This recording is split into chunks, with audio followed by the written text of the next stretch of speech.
Bien-aimés dans le Seigneur, citoyens, citoyennes du royaume des cieux, les princes, les princesses, les élus, les appelés et les fidèles, bien bonsoir et me revoici, c'est votre frère, votre ami, pasteur Jacques Charles, qui est de retour pour vous expliquer les mystères et les secrets du royaume des cieux en ce temps de la fin, que nous appelons encore la 7e dispensation ou le 7e millénaire ou la période eschatologique.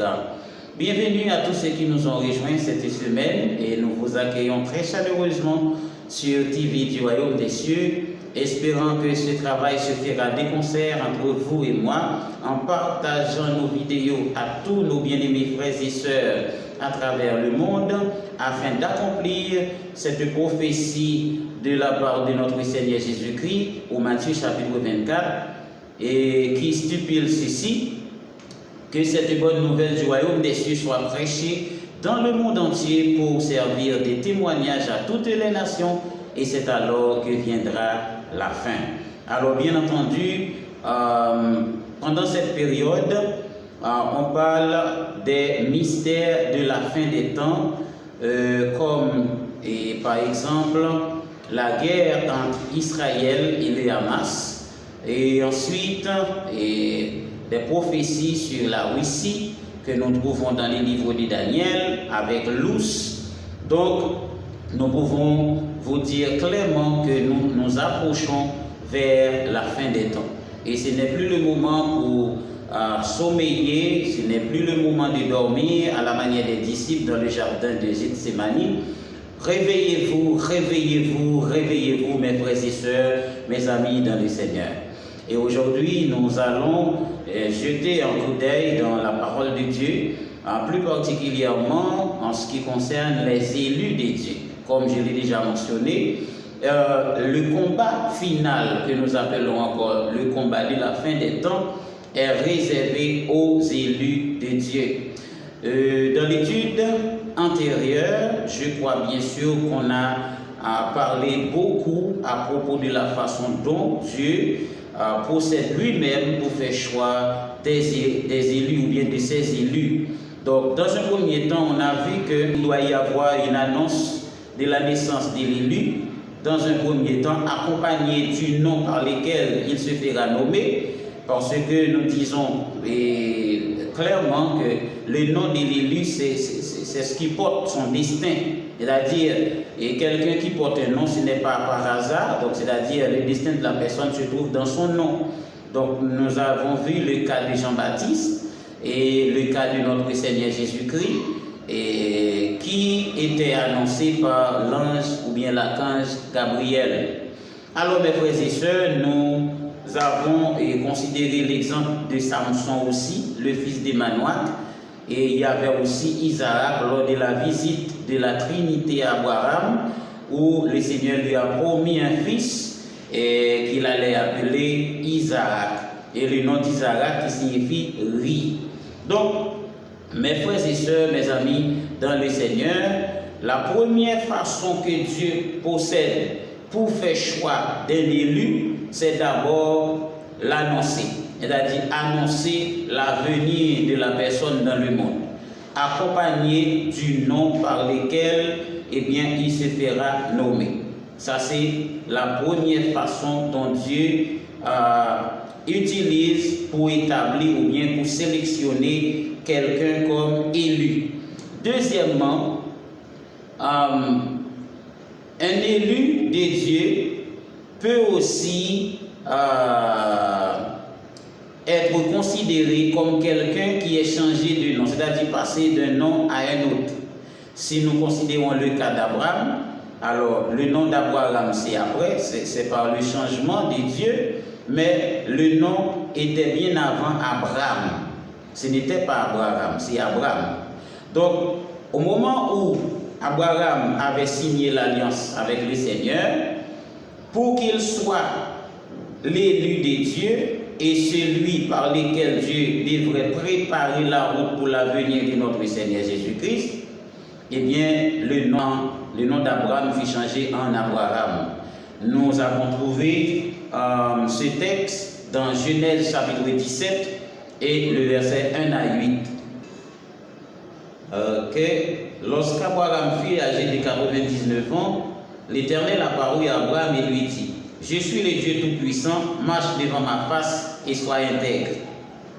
J'établirai mon alliance avec toi, entre toi et moi, et je te multiplierai à l'infini. Abraham tomba sur sa face, et Dieu lui parla en disant: Voici mon alliance que je fais avec toi. Tu deviendras père d'une multitude de nations. On ne t'appellera plus Abraham. Écoutez ça bien. La paix de Dieu soit avec vous. Voici mon alliance que je fais avec toi. Tu deviendras père d'une multitude de nations. On ne t'appellera plus Abraham. Amen. Mais ton nom sera Abraham. Car je te rends père d'une multitude de nations. Comme je l'ai déjà dit, mes frères et sœurs, pour que quelqu'un soit élu de Dieu, il faut que sa naissance soit annoncée, accompagnée de son nom.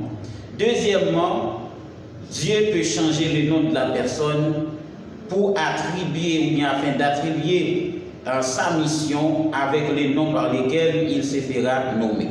Parce que chaque être humain venant sur la terre est chargé d'une mission spéciale pour le royaume des cieux. Donc, cette mission spéciale, ça s'appelle le destin. C'est-à-dire, le destin, c'est dans le nom de la personne. Voilà pourquoi on ne peut pas nommer son enfant de n'importe quel nom. Amen. Gloire à Dieu. C'est-à-dire, pour le cas de Jean, qui allait préparer la venue de notre Seigneur Jésus-Christ, l'ange a visité le grand prêtre Zacharie dans le temple en lui disant: tu auras un fils. Il ne pouvait plus espérer d'enfant, et lui et sa femme, mais quand même il a reçu la promesse de Dieu. L'ange ou bien l'archange Gabriel lui a dit: tu auras un fils et on le nommera Jean. Et il était de même pour Marie lorsque l'ange Gabriel lui a visité. Eh bien, il lui a donné une salutation pour dire: Marie, tu as bénéficié de la faveur de Dieu et tu porteras un enfant. Tu te feras appeler Jésus. Donc c'est comme ça que Dieu a procédé pour établir quelqu'un comme élu. Deuxièmement, Dieu change le nom de la personne, c'est-à-dire en vue d'attribuer son destin ou bien la mission pour laquelle il est venu. On voit bien comment est-ce que Dieu a pu changer le nom d'Abraham en Abraham, qui veut dire père de multitudes de nations. Ce n'était pas seulement Abraham, mais il y avait aussi Jacob. Vous savez que Jacob était le fils d'Isaac, les deux jumeaux, Ésaü et Jacob. Et le nom de Jacob signifie trompeur, quelqu'un qui trompe ou bien qui peut tromper. Et dans un premier temps, nous avons pu constater que Jacob a usurpé le droit d'aînesse de son frère et ensuite la bénédiction paternelle, et il a dû par la suite quitter la maison pour aller se réfugier chez son oncle Laban.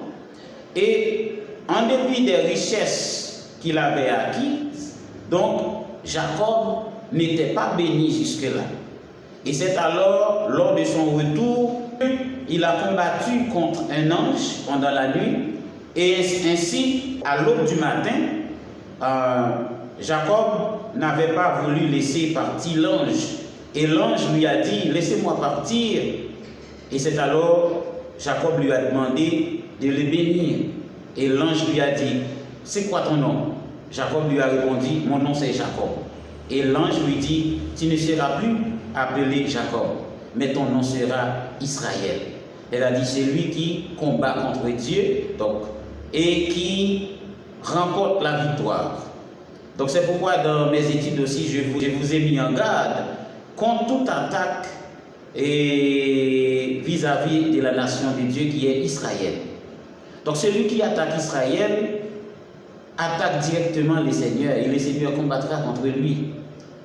Donc mes frères et sœurs, mes amis dans le Seigneur, le nom de Jacob fut changé en Israël. Et aujourd'hui on a le peuple d'Israël.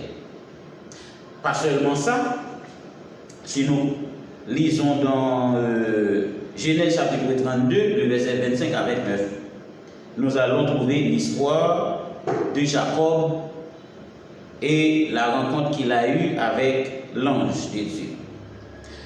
Et maintenant, ça c'est pour l'Ancien Testament, bien sûr, parce que le plus souvent, lorsqu'on parle, certains disent, bon, ce sont des choses de l'Ancien Testament, cela ne tient plus debout, et des choses, ils disent n'importe quoi.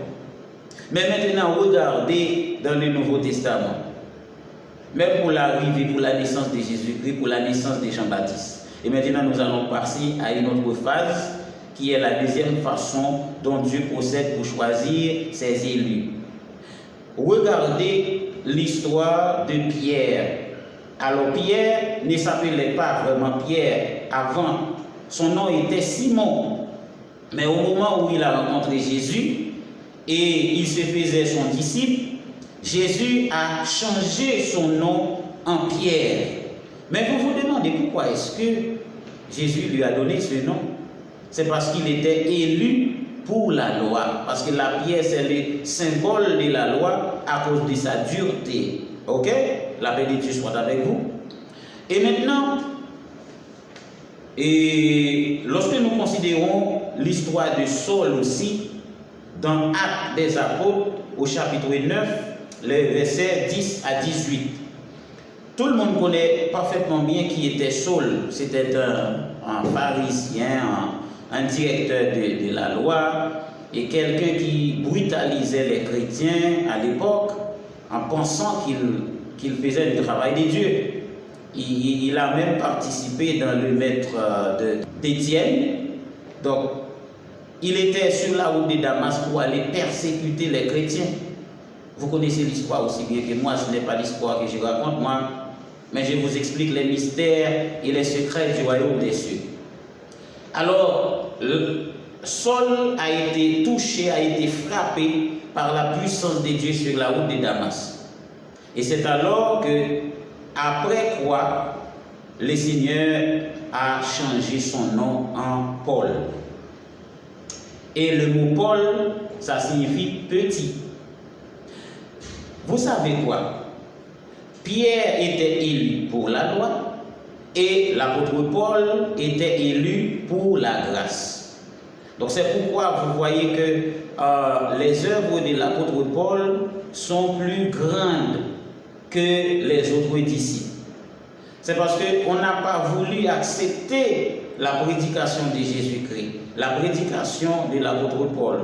Elle a dit en donnant accès à tous ceux qui croient en Jésus-Christ, comme il est écrit dans Jean chapitre 1, qui stipule qu'elle est venue chez les siens et les siens ne l'ont point reçu, mais à ceux qui l'ont reçu, à ceux qui croient en son nom, elle a donné le pouvoir de devenir enfants de Dieu, lesquels sont nés. C'est ce que l'apôtre Paul prêchait, la venue de Jésus-Christ, la vie de Jésus-Christ, sa mort et sa résurrection. Amen, gloire à Dieu. Et maintenant, on a du mal à accepter la prédication de l'évangile parce qu'on voulait seulement ouvrir la porte de la loi par Moïse ou bien en Abraham. On voulait justement encourager les gens à appliquer la loi de Moïse et à croire dans la promesse d'Abraham. Mais pourtant, l'apôtre Paul, élu pour la grâce et par la grâce de Dieu, pour apporter l'évangile dans le monde entier. Et c'est ce que Jésus-Christ nous a dit au Matthieu chapitre 24, que cette bonne nouvelle du royaume des cieux soit prêchée dans le monde entier pour servir de témoignage à toutes les nations. Et au Matthieu chapitre 28, il nous dit d'aller par tout le monde, faire les disciples en les baptisant au nom du Père, du Fils et du Saint-Esprit. Et je suis avec vous tous les jours jusqu'à la fin du monde. Voilà comment est-ce que l'apôtre Paul, alors Saul, était devenu Paul. Donc c'est la deuxième façon que Dieu lui-même utilise pour établir quelqu'un comme un élu. Donc la troisième façon que Dieu possède pour placer quelqu'un étant élu, il y a ce qu'on appelle la passation. Dans la passation, il y a la passation directe, il y a la passation indirecte. Passation directe, c'est-à-dire cela peut se faire automatiquement, à l'instant même. Considérons le cas de Moïse par rapport à Josué. Eh bien, le Seigneur, il a donné un avertissement pour dire que tu vas mourir. Maintenant, il faut faire choix de nouveaux leaders. Et par conséquent, appelle Josué, le fils de Nun, et consacre-le pour le service. Donc ça, c'était une passation. Elle a dit que Moïse, étant qu'élu de Dieu, il avait fait la passation à Josué. Et on a pu constater la puissance de Dieu et qui s'exerce dans le ministère de Josué à plein fouet. Parce que Josué arrive même à arrêter le soleil pendant 18 heures. Ça, c'est un grand mystère, mes frères et sœurs, mes amis dans le Seigneur. Et de l'autre côté, il y avait le prophète Élie, avant sa disparition, et qui avait pour disciple Élisée. Élisée lui a demandé de lui donner une portion, alors une double portion de son esprit. Élie lui a répondu pour dire, eh bien, si tu peux me voir au moment où j'allais quitter la terre, tu auras vraiment ce que tu demandes. Et c'est alors, Élie était tourné dans une sorte de tornade ou bien tourbillon, quelque chose comme ça, dans une colonne de chars de feu, et il était disparu aux yeux de son serviteur, Élisée. Et c'est alors qu'Élisée criait, et son manteau était tombé tout de suite, et c'est alors que l'esprit d'Élie était entré en Élisée. Donc c'est-à-dire, ça c'est la passation indirecte. Passation directe entre Moïse et Josué, passation indirecte entre Élie et son serviteur Élisée. Amen. Gloire à Jésus, gloire à Dieu. Des grands mystères. Mais vous savez quoi? Ce qui me donne de la peine, ce qui me fait pleurer, c'est que la majorité des personnes qui ont le désir pour servir le Seigneur, je l'ai dit ainsi, ils ne savent pas ces choses. Je viens d'apprendre même, il y a des pasteurs qui ordonnent des prophètes. Maintenant, qui sont les élus de Dieu? Les élus de Dieu, ce sont les prophètes de Dieu. Voilà le grand mystère. Les élus de Dieu, ce sont des prophètes de Dieu. Eh bien, par définition, un élu de Dieu, c'est un esprit évolué. C'est un esprit, je dis bien évolué. Un esprit supérieur que le Seigneur envoie dans un corps sur la terre pour accomplir une mission spéciale pour le royaume des cieux. De là, je pourrais même vous parler de la réincarnation. Ce que beaucoup ne veulent pas entendre. Mais je vous dis la vérité, mes frères et sœurs, mes amis dans le Seigneur. Il y a des gens que vous rencontrez ici, ils étaient déjà, oui, bien sûr. Alors, un élu de Dieu, c'est un esprit réincarné. C'est quelqu'un qui est déjà évolué à une dimension très poussée. Donc Dieu a choisi cet esprit pour envoyer dans un corps. Tout comme le Seigneur Jésus. Le Seigneur était là depuis avant, dans le commencement, comme nous lisons dans la parole de Dieu. Au commencement était le Logos. Et le Logos était avec Dieu, et le Logos était Dieu, et tout ce qui a été fait par le Logos, par la parole, et rien de ce qui a été fait n'a été fait sans elle. En elle était la vie et la vie, etc. Gloire à Jésus. Merci Seigneur. Alors, mes amis, mes frères et sœurs, le mystère des élus, voici comment. Comment quelqu'un peut me dire, étant que pasteur, il ordonne un prophète?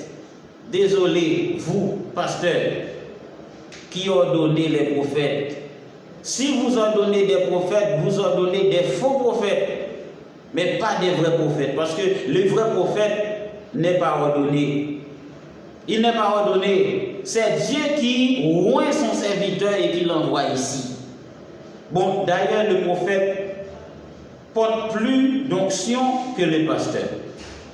Alors le pasteur ordonne des prophètes. Pendant ce temps que l'onction qui est sur le prophète est plus grande que l'onction qui est sur le pasteur. Comment est-ce que cela peut-il bien être? Comment est-ce que cela peut-il se faire, mes frères et sœurs, mes amis dans le Seigneur? Alors, ainsi il est écrit dans Jean 8, le verset 32, « Vous connaîtrez la vérité, et la vérité vous affranchira. » Alors je crois que c'est l'heure de la vérité.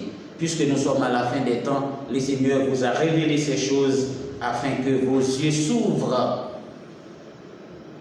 Et mes bien-aimés dans le Seigneur, les élus de Dieu, ils sont des combattants, ils sont des soldats aguerris pour mener le combat de la fin des temps. Parce que ce ne sera pas le combat de tout le monde. C'est un grand mystère que je viens partager avec vous. Et vous devez le savoir. Les prophètes de Dieu, ce sont les élus de Dieu. C'est Dieu lui-même qui oint son serviteur, pas les hommes. Jésus-Christ, notre Seigneur, a été oint par qui? Par qui Jean-Baptiste a été oint? Par qui le prophète Élie a été oint? Par qui Moïse a été oint? Alléluia. Gloire à Jésus. Merci Seigneur. Et à très bientôt pour une prochaine étude dans le nom de Jésus-Christ, notre Seigneur. Amen.